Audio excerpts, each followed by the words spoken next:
para mim, Arthur, por favor. Só um minuto.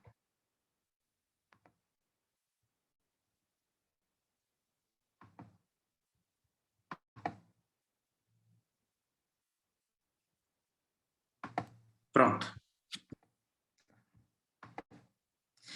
Não é que o debate cosmológico tenha desaparecido, é que o foco muda, né? Agora nós precisamos discutir o homem, precisamos discutir a formação integral do homem. É exatamente neste momento que a gente começa a ter um programa da paideia, a formação do homem grego, que visa discutir uma formação mais ampla, maior. Uma coisa é você criar um programa educacional para uma elite, aquela elitezinha, aquele grupo aristocrático. Outra coisa é você proporcionar cultura e educação para um grupo muito maior, né? E mesmo nem todo mundo tendo acesso, nem todo mundo é cidadão, mas a cultura está circulando em Atenas ao ponto de pessoas como os escravos, por exemplo, poderem aprender e, né, de alguma maneira, né, se aproveitarem daquilo, né? E é por isso que o homem, né, é a medida de todas as coisas, porque o foco da filosofia mudou.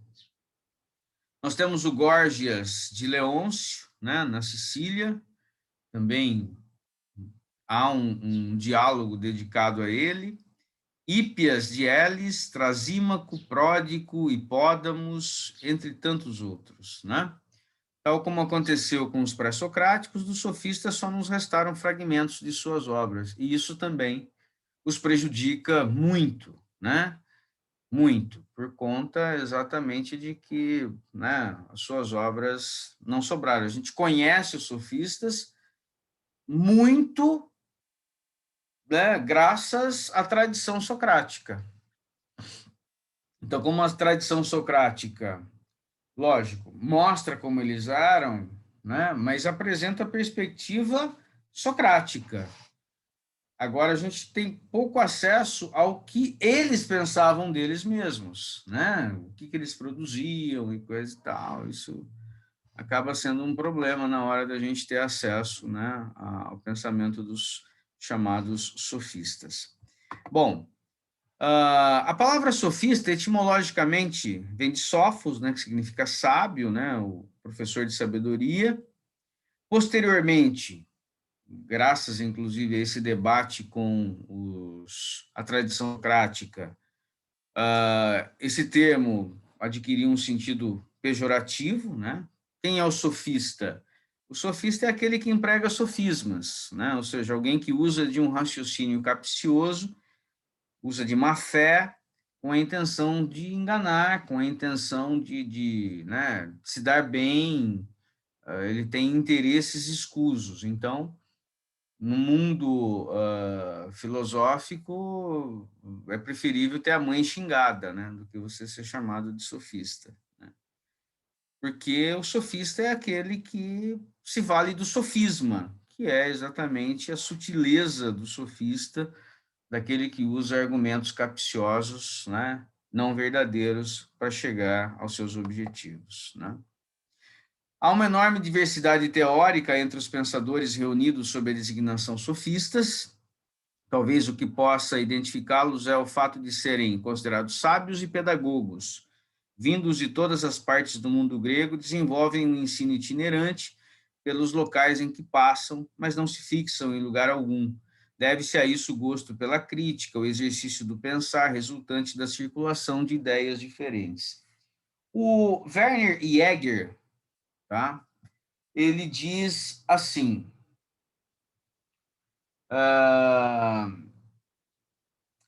quanto a outros, é impossível englobar, num conceito tradicional, esta cintilante mescla de filólogo e rétor, pedagogo e literato.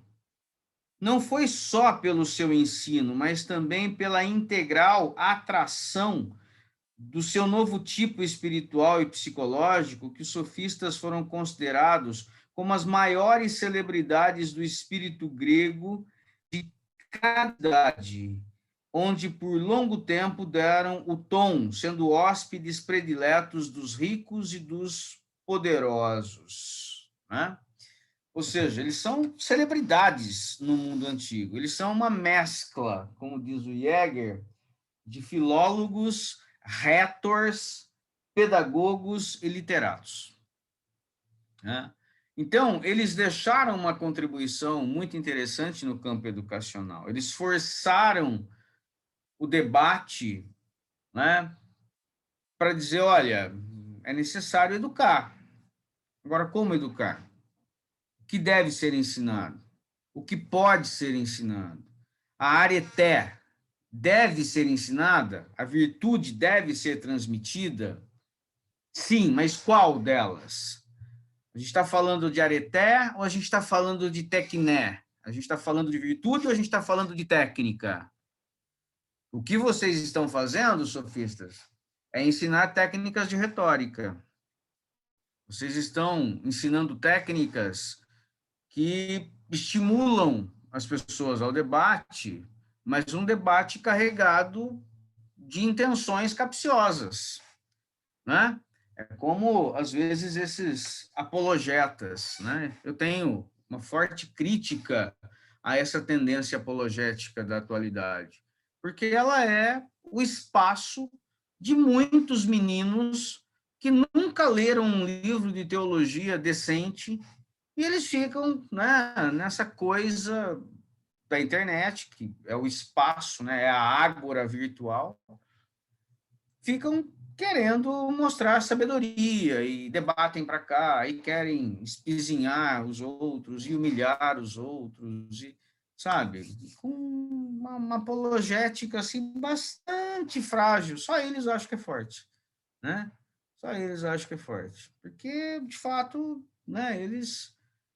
E o importante nesse processo, né, é o gosto de sangue, é vencer o debate.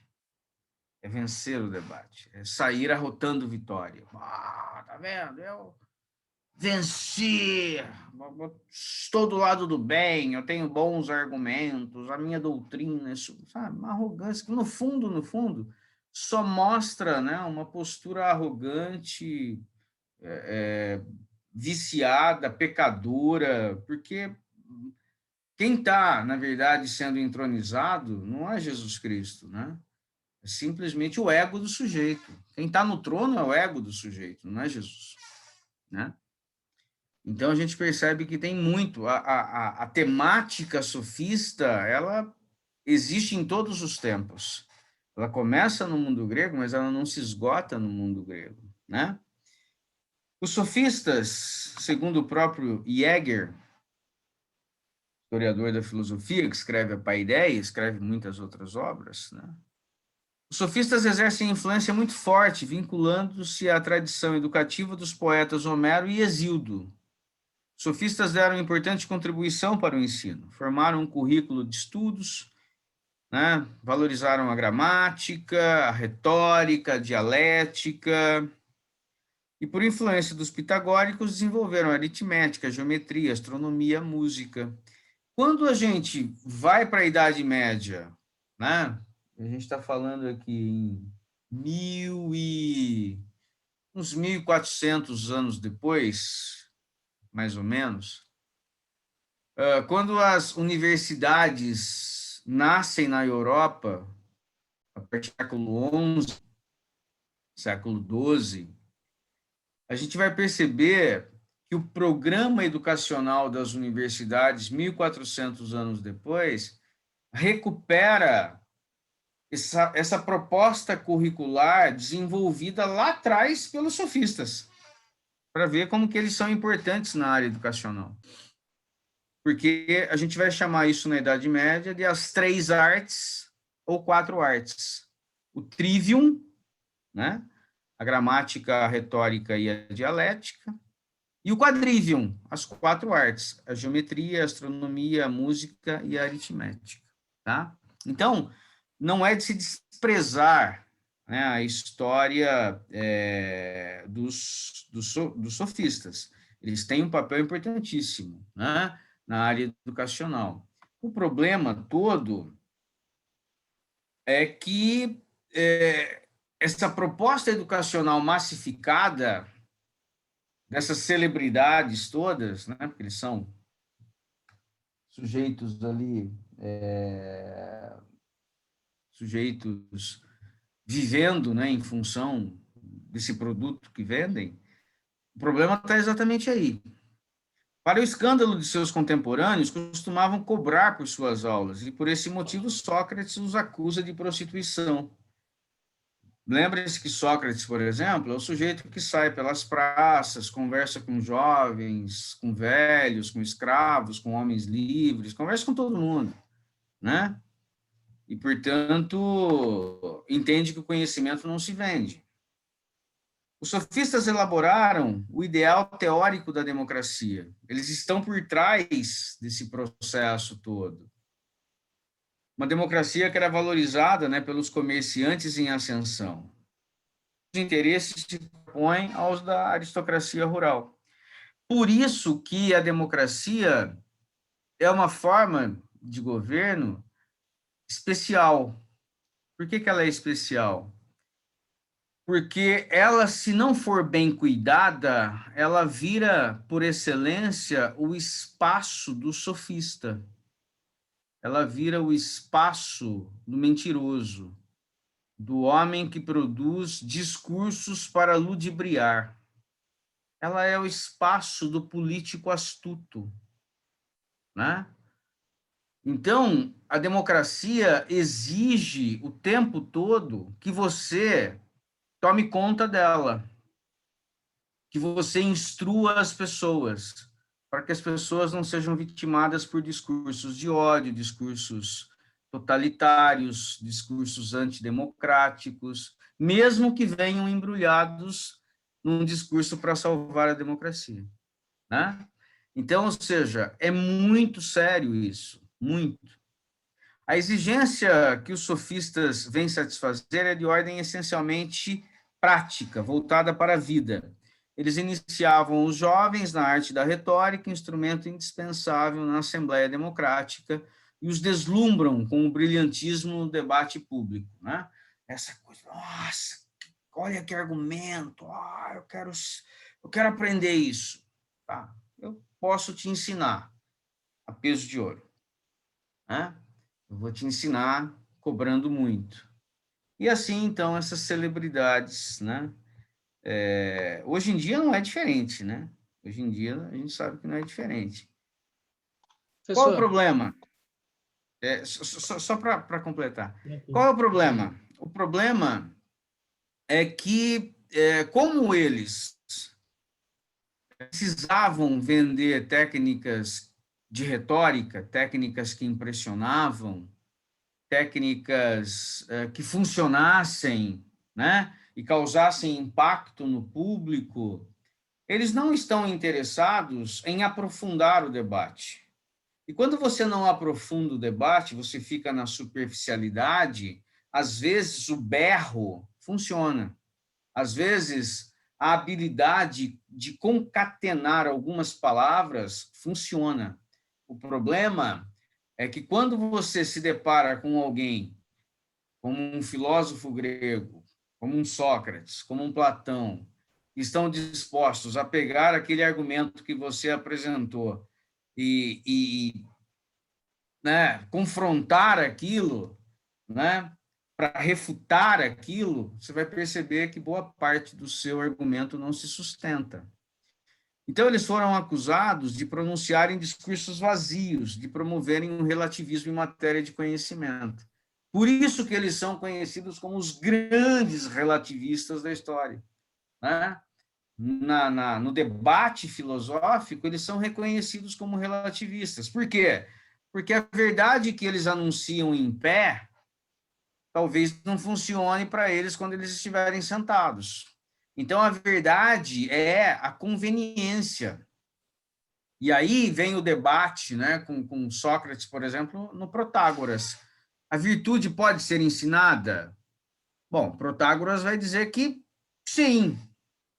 Aliás, é a virtude política. Ele ensina a arte da política. Górgias, por exemplo, no debate com Sócrates, Górgias diz: eu sou um retor, eu sou um retórico, né? E eu ensino isso mesmo, e eu sou bom pra caramba, por isso que eu posso dar o que eu cobro, né? E aí Sócrates, através da maiêutica, através da dialética socrática, Sócrates vai mostrando que esses argumentos não se sustentam. Então, vamos debater tal e tal coisa. E aí você percebe, então, que não sobra muita coisa. Por isso eles são conhecidos como os grandes relativistas, né? A verdade de conveniência, a verdade do momento. Então, no passado, eu dizia que a culpa da alta dos combustíveis era da presidência da República, mas quando eu estou na presidência da República, a culpa é dos governadores. Opa, como assim? É a verdade do momento, é a verdade da conveniência. Deu para entender? Não, o problema é ICMS. Peraí. A regra vale para todo mundo. Sempre foi assim. Por que no passado custava 2,80 e hoje custa 7? Por que no passado a culpa era da presidência e hoje a culpa é dos governadores? O que aconteceu? Né? Só para citar um exemplo recente. Né? Então, tem a ver com esse tipo de postura. O que você fala, né? É uma tese que você defende? Sim, então seja coerente, sustente-a. Os relativistas não estão preocupados com isso. Né? Pois não, desculpa. Acho que o Paulo que tinha pedido, é isso? Não, sou eu que peço desculpa Sim. por interromper o senhor. Júlio. O que eu queria saber é se os sofistas têm algum tipo de influência na prática do direito ou do exercício da advocacia, se eles têm essa influência fundamental, no sentido de que do uso da retórica para defender uma causa, alguma coisa assim. Os sofistas, eles estão na base de todos aqueles que usam o poder da palavra, inclusive dos pastores. E a gente vai encontrar de pastor sofista uma grandeza. Né? É impressionante, impressionante. O que tem de... Eu estou falando, olha, todo mundo que usa da palavra, professores, jornalistas, políticos, então, nem se fale, né? Político é sofista por excelência. Os políticos, os religiosos, os advogados, né? Agora, o direito, como nós o conhecemos, ele está muito vinculado ao direito canônico, né? Então, é um desdobramento já da tradição canônica, e aí essa forma, né, do debate jurídico que nós conhecemos é um pouco mais recente. Mas todo mundo que usa do poder da palavra corre o risco de, em maior ou menor medida, virar um sofista e não saber que virou um sofista, né? Porque é a verdade do momento, é a verdade da conveniência, é a verdade que vale para eu ganhar o debate. E aí vale qualquer coisa, né? E a Então, senhor, pergunta ética que a gente tem que fazer é exatamente essa. Para a causa de Jesus Cristo, vale qualquer coisa? Quer dizer que quando a minha causa ela está sendo beneficiada, eu aceito flertar com o relativismo, com a mentira? Mesmo, não. O cara não é um cristão, mas ele defende as nossas pautas, pô. Quer dizer que Jesus Cristo precisa de um mentiroso? Jesus Cristo precisa de um picareta? Desde quando? Desde quando? Para o mundo que eu quero descer, né? Então, assim, difícil, né? Difícil. É o tipo da situação que a gente tem que tomar muito cuidado, porque todos nós podemos viver enredados, né? Pela temática do relativismo. E a gente, não, eu não sou relativista, eu sou... Calma, calma, muito cuidado. Analise os discursos. Analise o que você tem pregado.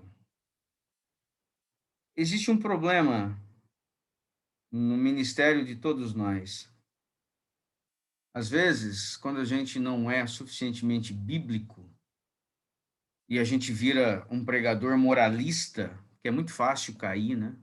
Na pregação moralista, você sobe no púlpito para ficar impondo regras sobre todo mundo.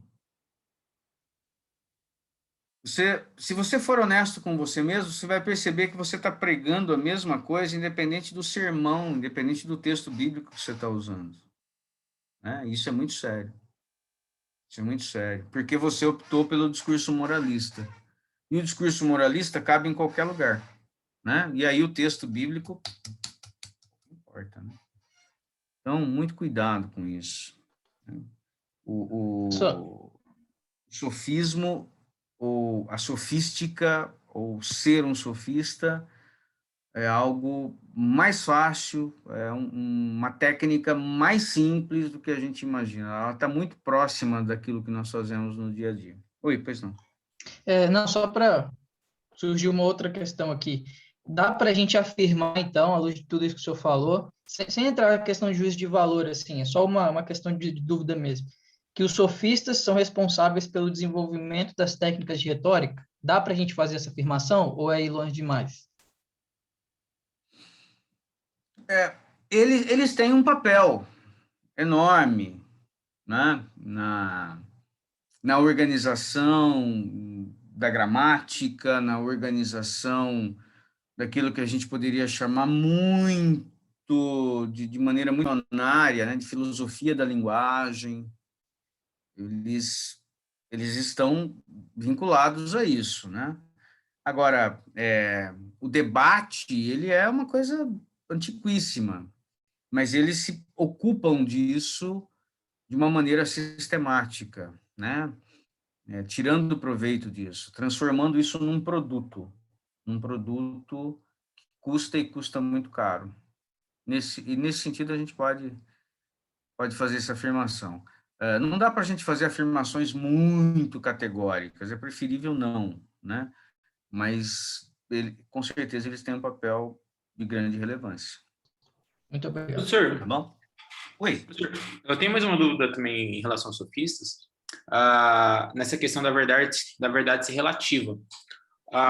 Maquiavel, ele também se apropria um pouco dessa perspectiva sofista quando ele vai trabalhar que a verdade ela é propícia de um tempo, ou não? Isso já é meio que viajando. Não, não Maquiavel precisa ser entendido, é um outro departamento, né? Maquiavel precisa ser entendido no seu tempo. Uma coisa é o Maquiavel do Príncipe, outra coisa é o Maquiavel dos discourses, né? Dos discursos, onde ele faz uma análise dos discursos de Tito Livio. Ali o Maquiavel é republicano, ele não é um Maquiavel que defende, né, um poder centralizado. Ele só defende um poder centralizado no príncipe, por exemplo, e cria com isso uma nova moralidade, porque ele quer romper com essa moralidade que vem, né? Ele está dizendo, olha, o príncipe é alguém que foge desse aspecto dessa moralidade cristã. O príncipe, ele tem uma moralidade secular, né? Por isso que ele, de alguma forma, ele não precisa ser bom, basta aparentar que seja, né? Porque a finalidade é maior, então os fins justificam os meios, né? Então, ele não precisa ser bom, basta parecer que é bom, já que os fins justificam os meios. Então, se ele tiver que fazer o mal para chegar ao bem, está valendo. Agora, isso em Maquiavel, inclusive essa frase onde aparece fins, justificam os meios, é uma frase truncada, que gera, você vai em congresso, você passa 3 dias debatendo a frase, né? Então, assim, é muito todos aqueles que, de alguma maneira, trabalham com a questão da verdade, né, passam exatamente por... O que é a verdade? Eu vou passar um texto para vocês em um determinado momento, onde a gente vai discutir a parrésia a partir do Foucault. E esse texto do Foucault me parece muito mais cristão do que muitos textos de cristãos hoje em dia, sabe? Mas, enfim, a gente discute isso lá na frente. Então, mas não façam essas associações. Então, Maquiavel está dentro do seu contexto, né? Assim como Nietzsche vai estar dentro do seu contexto. O que a gente pode falar? A gente pode dizer que o relativismo é uma incoerência lógica. Isso a gente pode afirmar com toda certeza, tá? Deixa eu mostrar para vocês aqui um texto. Eu consigo parar aqui, deixa eu ver. Acho que eu não... Tá. Deixa eu compartilhar outro texto aqui. Esse aqui. Vocês estão vendo esse texto aqui? Sim. Então, deixa eu ver se eu aumento um pouco. Esse texto foi publicado em 2007 pelo Antônio Cícero. O Antônio Cícero hoje é da Academia Brasileira de Letras, né? Acho que ele está vivo ainda, não me lembro se morreu, acho que não. Ele é irmão da Marina Lima, né? Aquela cantora que fez muito sucesso nos anos 80, nos anos 90, enfim. E ele escreve um texto muito interessante, né, sobre o relativismo, e eu queria compartilhar aqui com vocês pelo menos a primeira parte dele. Ele diz assim: a proposição de que toda verdade é relativa, tão ouvida hoje em dia, é insustentável. As ideologias pós-modernas abraçaram o relativismo com a mesma inconsequência com que atacavam a modernidade. Parece-me claro que muitas das teses de pensadores extremamente influentes, como Michel Foucault, Gilles Deleuze, Jacques Derrida, Richard Hort e seus discípulos, podem ser consideradas relativistas, mesmo se eles próprios, como é natural, jamais tenham querido assim se rotular. É mais comum um filósofo relativizar, de algum modo, a verdade, do que confessar-se relativista. Nietzsche, um dos pensadores mais citados hoje em dia, é claramente relativista, embora seja mais frequentemente classificado de perspectivista. E eu concordo que Nietzsche é perspectivista. O fato é que é comum ouvir-se hoje em dia que toda verdade é relativa, entre aspas, né? Essa proposição, porém, é insustentável. Por quê? Porque incorre no que os lógicos chamam de autocontradição performativa. Essa se manifesta no seguinte dilema: se a própria proposição toda verdade é relativa for relativa, segue-se que nem toda verdade é relativa. Por outro lado, se a proposição toda verdade é relativa não for relativa, segue-se igualmente que nem toda verdade é relativa. Desse modo, o relativismo universal se desmente ao ser afirmado. Deu para entender? É. Qual é o problema? Muito doido. Né? Qual é o problema? É uma inconsistência lógica, né? Na verdade, é aquilo que os lógicos vão chamar, né, de inconsistência. Por que é inconsistente? Né? Por que é uma autocontradição performativa você dizer que tudo é relativo? Ó, se tudo é relativo, absolutamente tudo tem que ser relativo.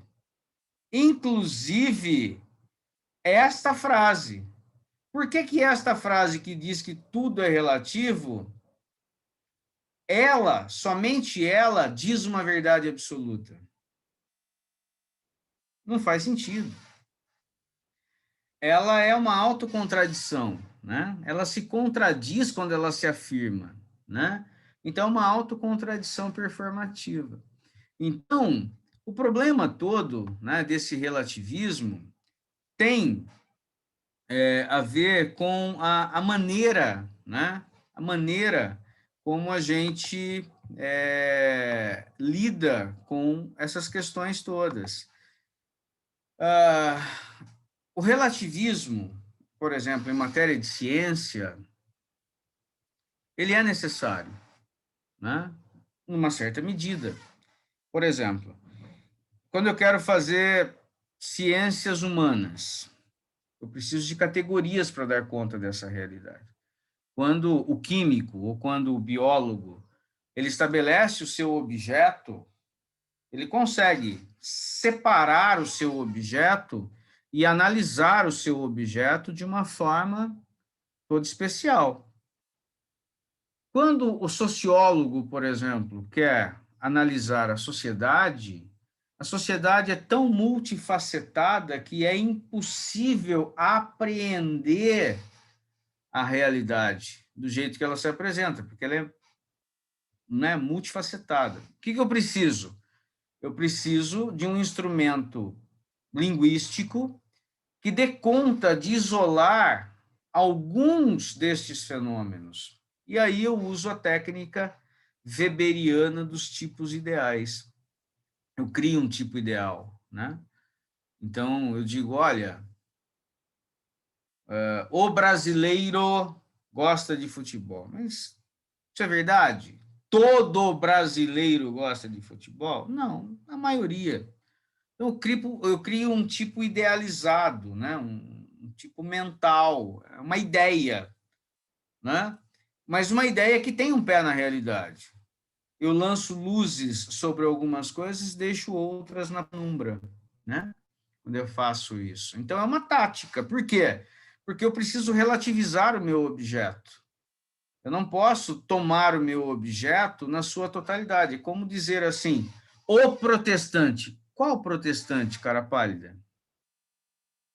Qual protestante? Qual protestante? São muitos os protestantismos variam no tempo, os protestantismos mudam de lugar para lugar, né? Então, cuidado. A igreja evangélica, né? Você pega um Silas Malafaia, porque os evangélicos, ele parece o papa, né, dos evangélicos. Quem deu essa autoridade para ele? Para ele falar em nome de todos os evangélicos, né? Ou quando um político aparece dizendo, porque o povo, que povo, cara pálida? Que povo, né? Que povo? Se você tiver um que discorde, pronto, eu também sou povo. Eu não endosso isso, e aí? Então, é assim esses truques de retórica, né, que a gente usa às vezes, e no púlpito a gente faz isso com muita frequência, e eu estou falando aqui para pastores, tome muito cuidado com isso, né? O pastor não sabe tudo. O pastor que sobe no púlpito e fica querendo dar lição de moral a respeito de tudo, e ele sabe tudo, e ele se mete em política, ele quer falar de educação, ele quer falar de psicologia, ele quer, sabe? E geralmente com um discurso moralista, que sempre desemboca na... E aí o cara vai, né? Aí aparecem aqueles discursos de ocasião. Ah, o cara defende uma pauta que eu defendo também, então ele é do bem, é meu amigo. Não, você está trazendo o joio para dentro do reino, né? E depois não reclame quando as coisas começarem a se misturar, porque vão se misturar, né? Você está trazendo veneno para dentro do reino. Muito cuidado com isso, né? Então, vocês que lidam com a palavra, né, vocês não precisam ter respostas para tudo. Ah, mas a igreja exige. Não, a igreja precisa aprender, né? A igreja precisa aprender que a diversidade, que a tolerância, né, que os múltiplos pontos de vista podem dialogar, podem coexistir, né? Isso não significa ser relativista, significa você olhar as questões, né, a partir de um determinado ângulo. É assim que funciona, né?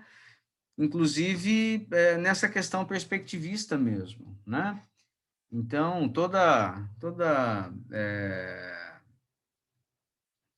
você tem muitos ângulos para olhar, né?